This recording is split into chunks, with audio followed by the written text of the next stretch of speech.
Hi guys, so as you can see, I'm in the hospital right now, which is why the video is late today for me. My name is Hannah, by the way, and that is why my hair is so greasy, it literally looks wet.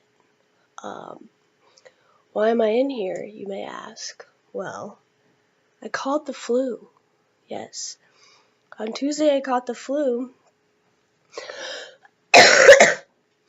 Probably got the flu a long time before that, but on Tuesday night, I came into the ER with the flu, because I was coughing up blood.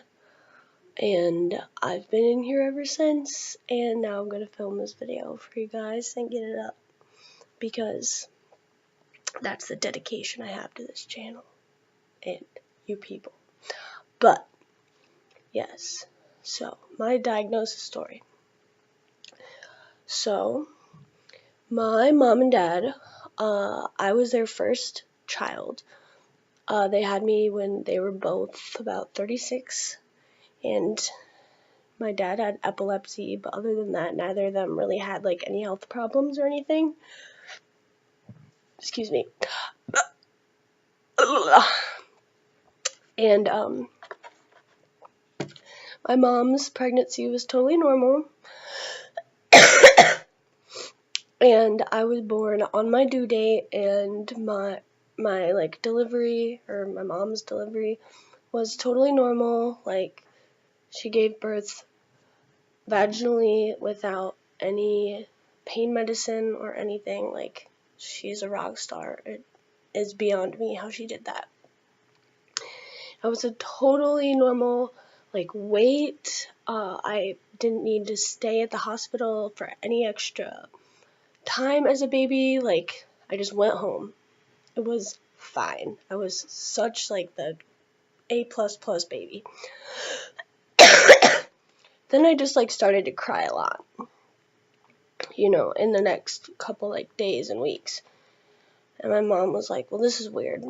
And then I started to have like tummy problems, and I started to like poop in my diaper a lot. And my mom was like, okay, so this is weird.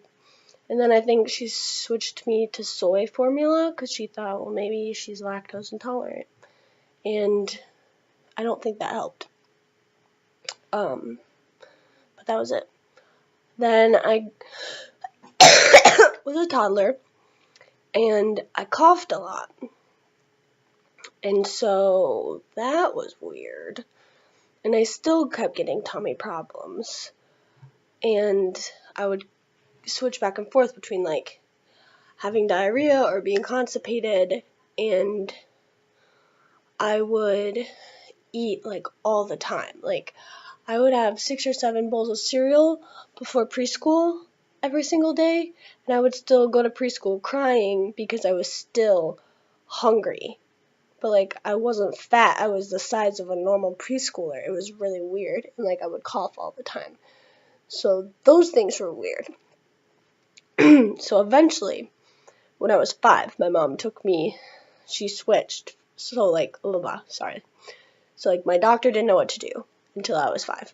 So then when I was 5, we switched doctors.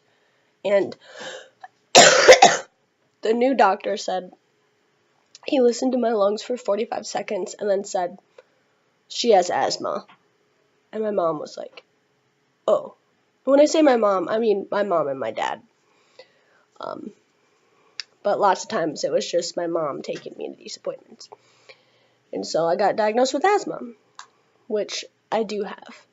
And the doctor said, but just to be safe, I want to send you guys to this special clinic, this like pulmonary clinic. And pulmonary means like lung, basically, like lung clinic. So this doctor sent us to the lung clinic, which was about an hour away, just to rule out some other diseases. So we drove about an hour away, just like a couple days later, and we did the tests. They were all really nice, like playing with me. It was super fun. We did that. And they're like, we're going to test you for this and this and this. We're going to test you for cystic fibrosis just to like make sure that it's negative. And I didn't even bother like explaining it to my mom because they just like expected it to be negative because it's a rare disease. And my mom didn't ask any questions because the way they phrased it to her was, we're going to rule it out, not we want to see if she has this, you know? Like, can you tell the two differences in those phrasings? So they gave me the sweat test, which is you wear kind of, picture like a watch, but instead of the circle part of the watch, it's like basically where there would be that normal circle part, it instead is just an area to like collect sweat. And so I wore that, and I walked around for about 30 minutes, and it collected my sweat. And then we sent that sweat off to get tested, and they tested the sweat. And if it has this much sodium or more in your sweat, then you have cystic fibrosis. That's just like the definitive test.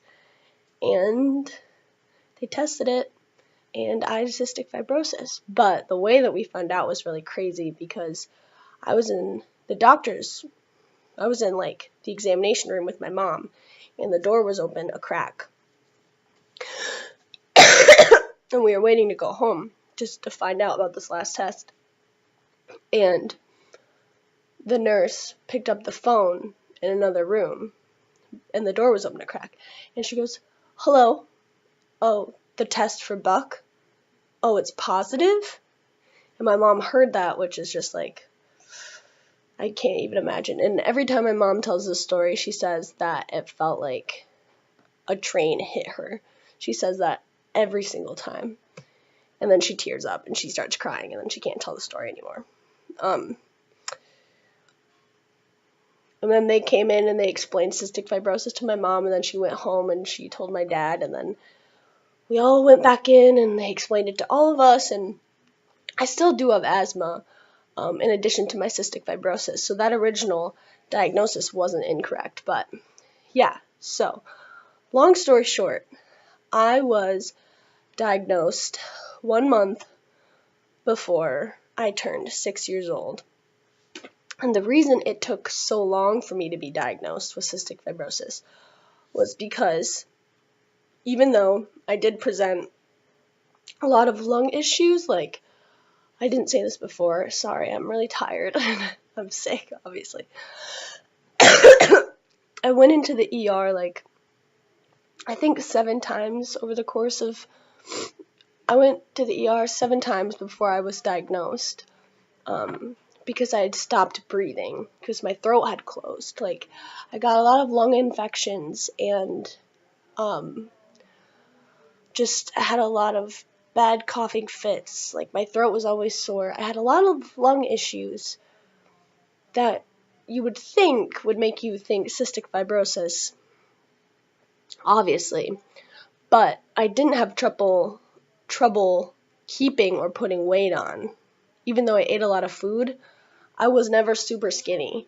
So my doctor never thought cystic fibrosis. So they didn't get it till I was almost 6, which is pretty crazy. Doesn't happen anymore. So yeah, that's my story. It took a very long time for me to say that. I don't know why. Okay. Peace out.